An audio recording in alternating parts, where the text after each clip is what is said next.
A baby born 3 days after Hurricane Michael ravaged the Florida Panhandle has started life in a Walmart parking lot. Their home full of soggy furniture and mosquitoes, Wilmer Capps was desperate to find shelter for his wife and their newborn son Luke.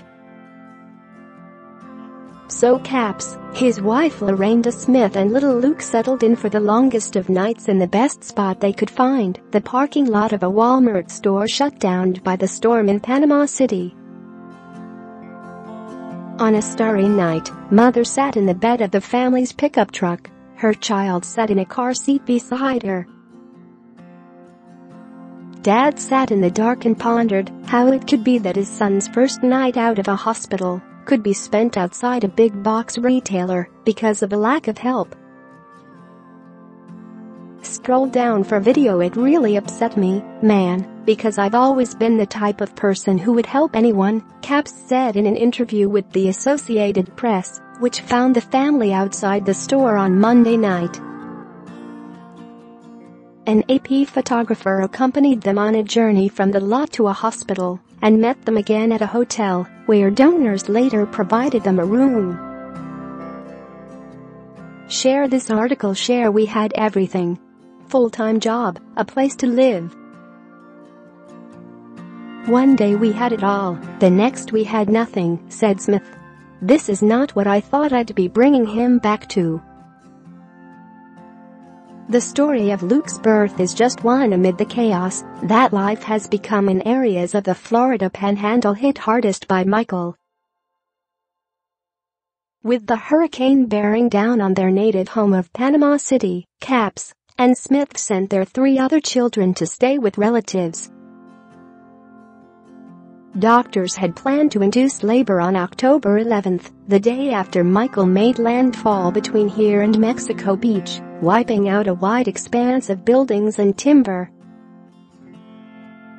Smith went to the hospital as planned that day, courtesy of a ride in a police car along streets crisscrossed with downed trees and power lines.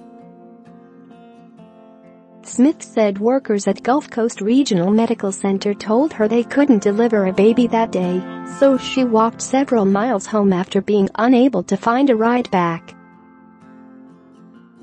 Anya Mayer, a Gulf Coast Regional spokeswoman, said the hospital has operated only as an emergency room and hasn't admitted patients since Michael.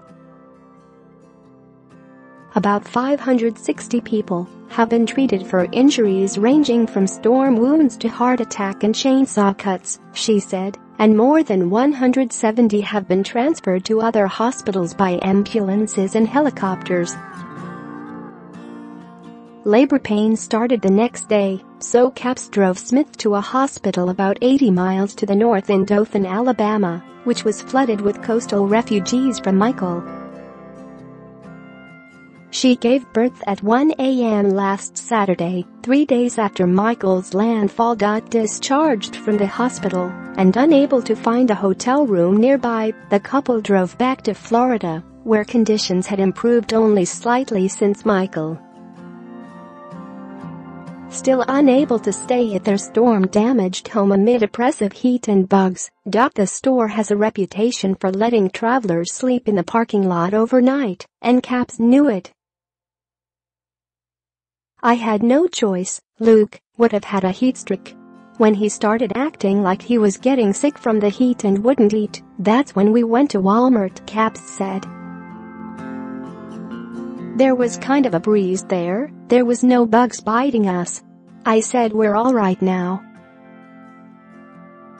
Police officers who showed up after the AP photographer escorted them back to Gulf Coast Regional, where workers checked out Luke but couldn't provide a bed for the night, frustrating Capps. There, they met a security guard who helped secure them a hotel room in nearby Panama City Beach with air conditioning, water and power on Tuesday night. Capps doesn't know how long the aid will last, but he intends to repay the donation. Pulled back from the brink after doubting the kindness of humanity on that night in the parking lot, Capps still has little money and no permanent home.